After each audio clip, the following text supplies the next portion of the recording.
কিহৰ কাৰণে বিখ্যাত সেই ছোৱালীজনী সুধিছিল তেতিয়া সেই ছোৱালীজনী কৈছিলে যে অসমত নদ নদী পাহাৰ পৰ্বত বিভিন্ন জাতি জনগোষ্ঠীৰ পৰা এই ৰঙৰ দেশখনেই হৈছে অসম দেশ ব্ৰহ্মপুত্ৰৰ পৰা বৰাকলৈকে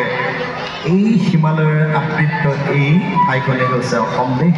আৰু অসমীয়া মানুহখিনিয়ে বৰ ৰং ধেমালিৰ মাজেৰে জীয়াই থাকি ভাল পায় গানটোৰ কথাখিনি এনেকুৱা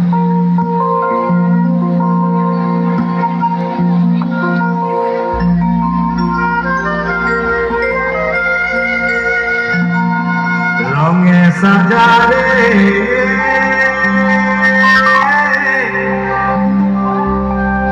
ओ मोर रंगे सजा रे सारदिके